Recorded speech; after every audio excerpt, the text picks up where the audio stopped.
Hello and welcome to What's On at Cineworld Cinemas. I am Luke Owen and I'm joined this week by Ollie Davis, and here is what's coming up on this week's show. We'll be talking about director Craig Gillespie's comments on a possible sequel to Cruella. We'll be going through all the latest releases at Cineworld Cinemas, including a special screening of A Quiet Place 2 that you will not want to miss. We'll have your reactions to our unlimited screenings of The Father and A Quiet Place 2. And find out how you can celebrate Father's Day with Cineworld.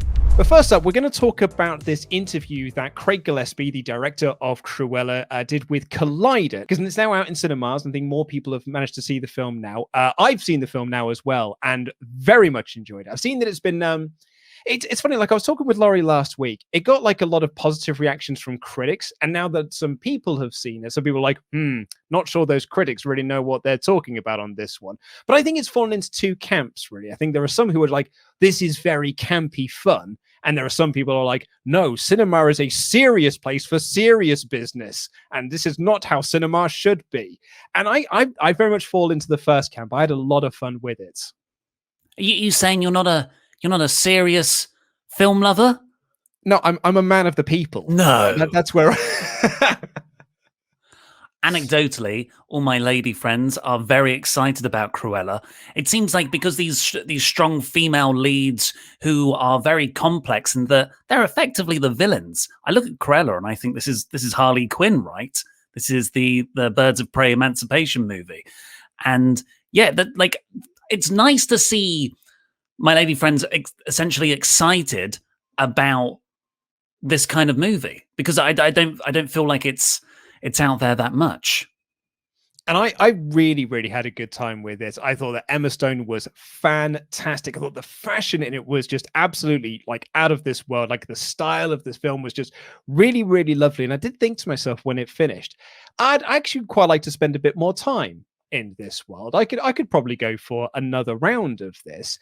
And Craig Gillespie, the director, was speaking with Collider this week, because bear in mind, the film has done very, very well at the box office. Very, very well, because people are excited to be back into cinemas. And this is kind of a good like first step. He said, I feel like we've only just met her being Cruella de Vil.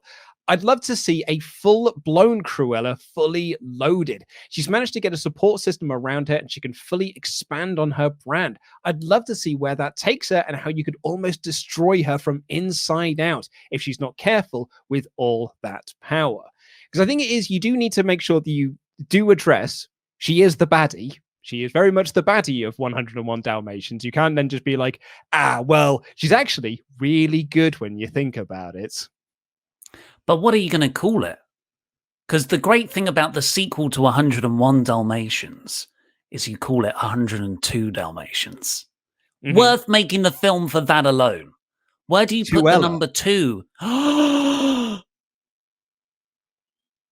Did you just think of that? I just thought made that up on the top of my head. That's really good. I was like, where can you put this in? Oh, Crew sounds a bit like 2. Tuella. Is because I haven't seen it yet. I'm going to see it this weekend at Cineworld Cinemas. I went back to the cinema last week. It was so... I got a bit emotional.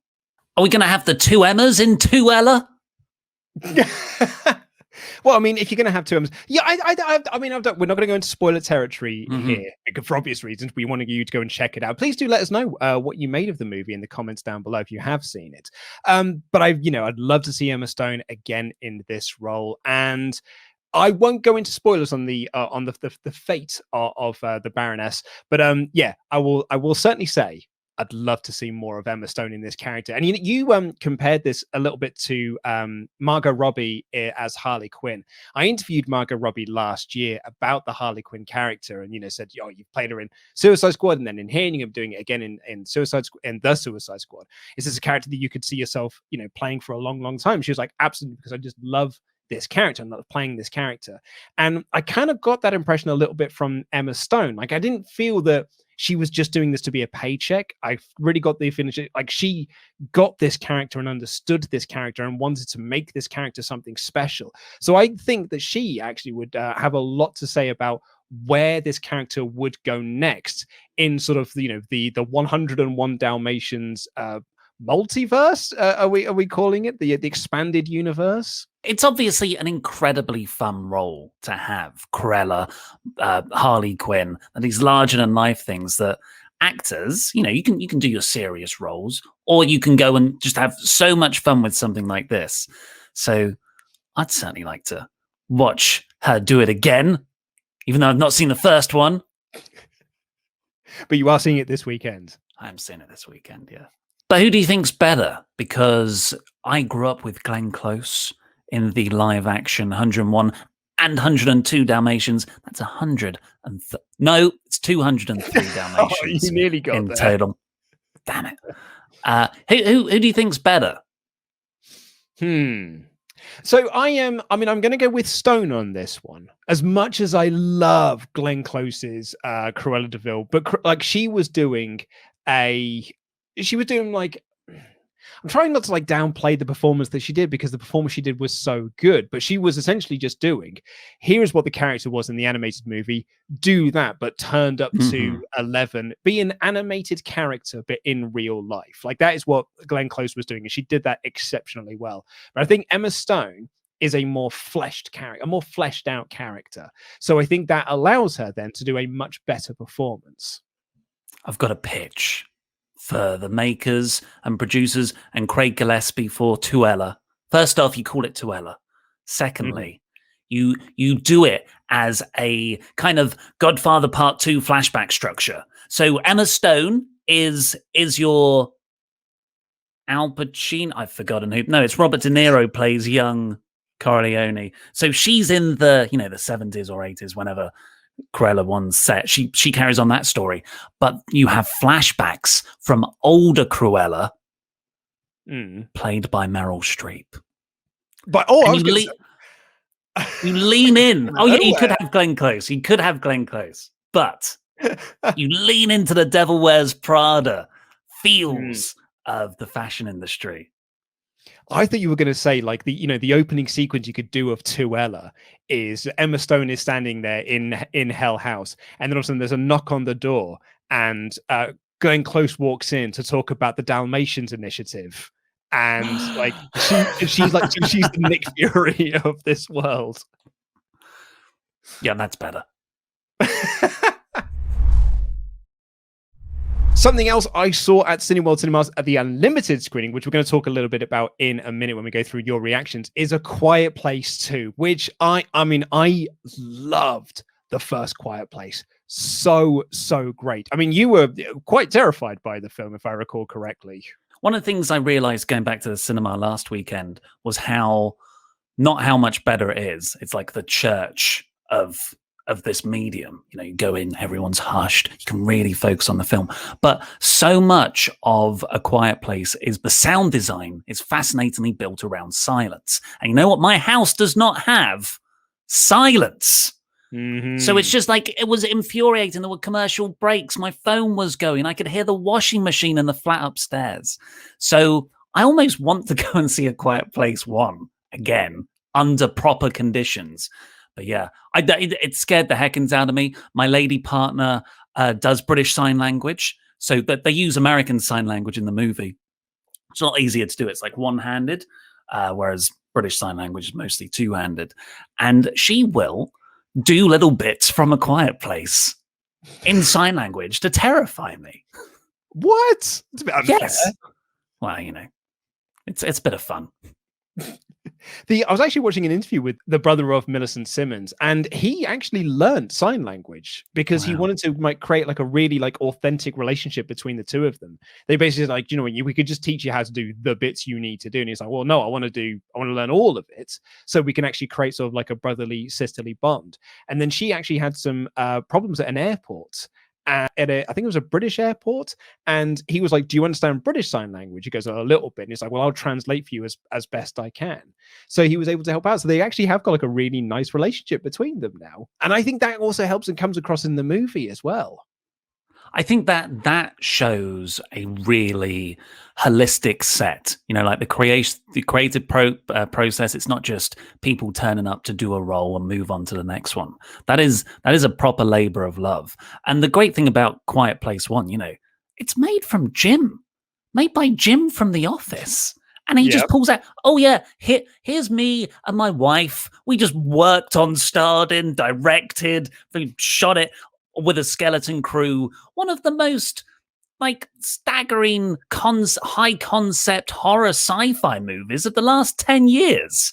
Oh, and we've just made a sequel and it's better. Yeah, it's nuts, and it's so good. It's proper scary as well. Like, I remember going to see the first one, and there were times when the cast don't breathe, I also found myself not breathing as well, being like a just sort of hold my breath and like not wanting to make a noise, not wanting to move. I had the exact same feeling when I went to go see A Quiet Place 2. I'm not sure. I part of me wants to go see it again because it's available in 4DX and in IMAX. There's part of me that wants to go see it again in 4DX in particular, but there's also another part of me, the rational part of my brain, that's like, no, that's too scary. That's almost a step too far in scariness. Did you find that when you left the cinema, everyone was being really quiet? Yes. I love those. Like, it's a horror movie that stays with you. I remember when me and my wife went to go see It Follows, and we had the exact same reaction. Oh my God, and you just always, looking around. Yeah, looking for is there anyone who's just standing and walking towards you? And I had the same thing. And it's this collective experience of you all walking out, not making a noise, even stepping quietly so that you don't. Oh, it was an amazing experience. But not like for a game. Not like, oh, let's do this, let's play No, it's actually it's wormed its way into your consciousness. And you're like, yeah, I'm just going to be a bit quieter than normal on the way home. Well, we've got a special screening of A Quiet Place 2, because if you want to ask questions of Jim from The Office, John Krasinski, we're doing a special live Q&A screening at most Cineworld Cinemas of A Quiet Place 2. So you get to watch the movie, then afterwards there's a live Q&A with John Krasinski. That's on this Sunday, June 6th at 6:10. So check on your Cineworld app or go onto the website and see if your local Cineworld is showing this. I'm tempted to go to see it again because I love John Krasinski, and I'm hoping maybe someone will ask him about the Mr. Fantastic question and see if he gets as annoyed at it as Emily Blunt did when she got asked about it. But did she get annoyed? But I don't think she'd be a good fit for Mr. Fantastic. Well, I mean, she'd be a terrible Mr. Fantastic. Yeah. No, I take that back. Who wants that casting? She'd be a great Mr. Fantastic. People are asking her to be Sue Storm, but I know, but the problem is because fans have done this bit of fantasy casting.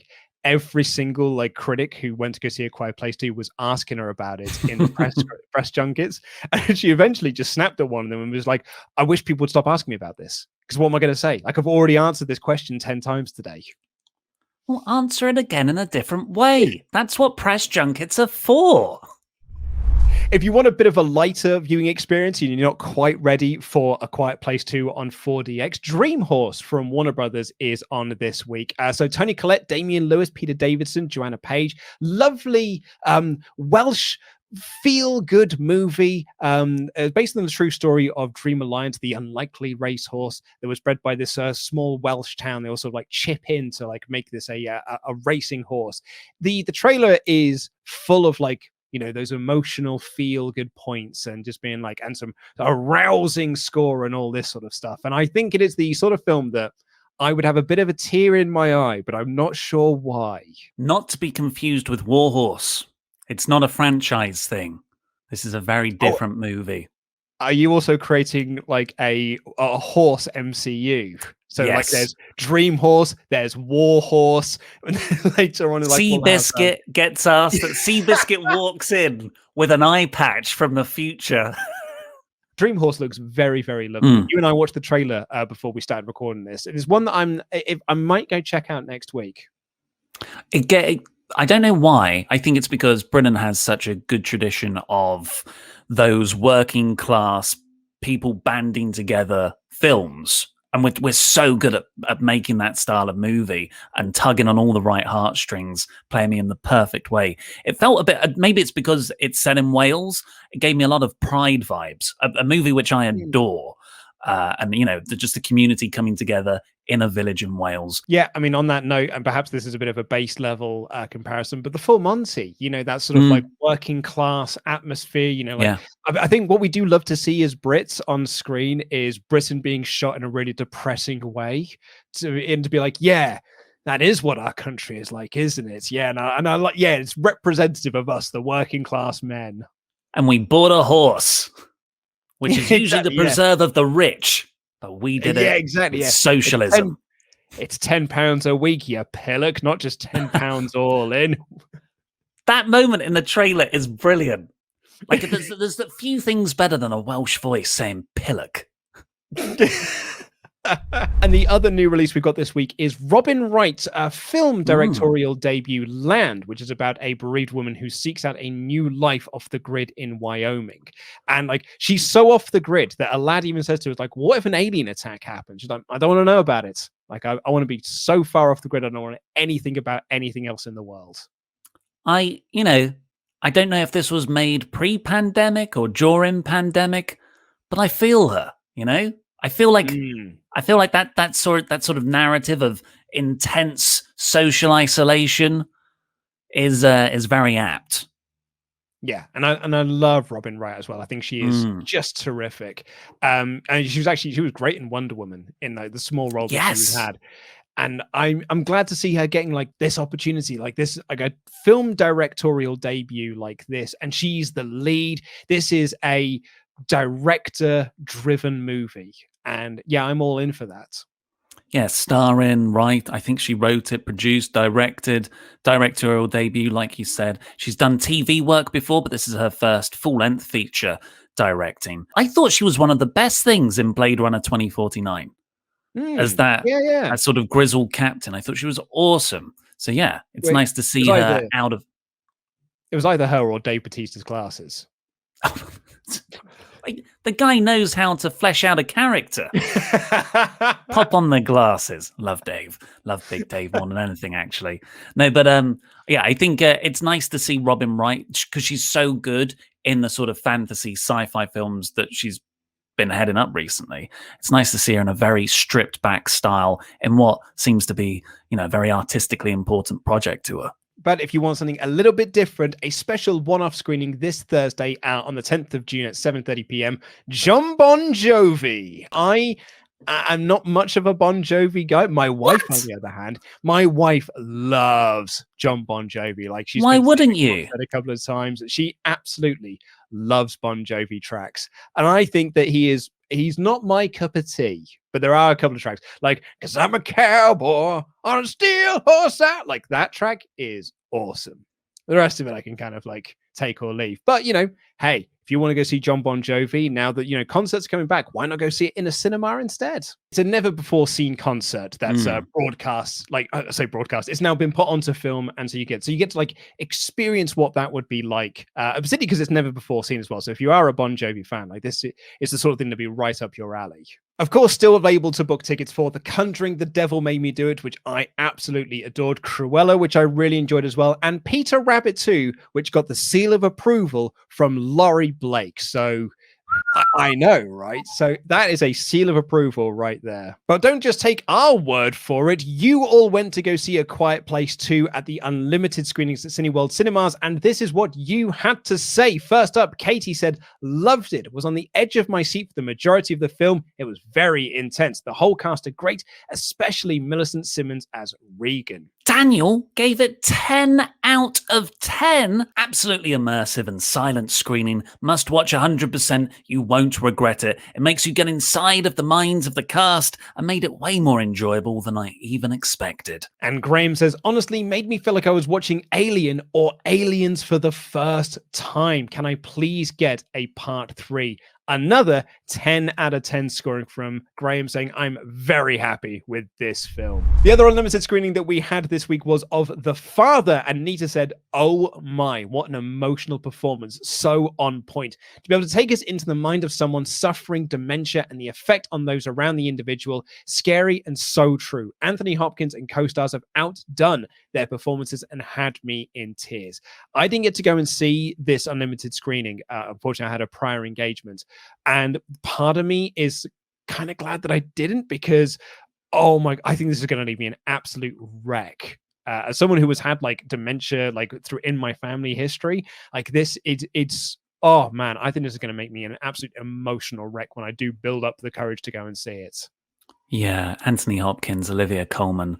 You know, Hopkins won the Best Actor at the Academy Awards, so the performances are going to be stunning. But indeed, the subject matter, I think it's one of those films I will force myself to go and watch, because I think one of the beauties of film as an art form is to help you kind of come to terms with and sort of deal with certain emotions or subjects in your life that you have to face. So yeah, although it looks tough, you'll come out better for it. Luke said, "Wow, Anthony Hopkins in The Father is really something else. Incredible. My heart hurts a lot." And Jake said, a brilliant emotional film, which is close to a masterpiece. Hopkins and Coleman were great. It made you just want to cry several moments during the film. Hopkins definitely deserved that Oscar. That ending, goddamn, was really sad. Everyone needs to see this film on June 11th.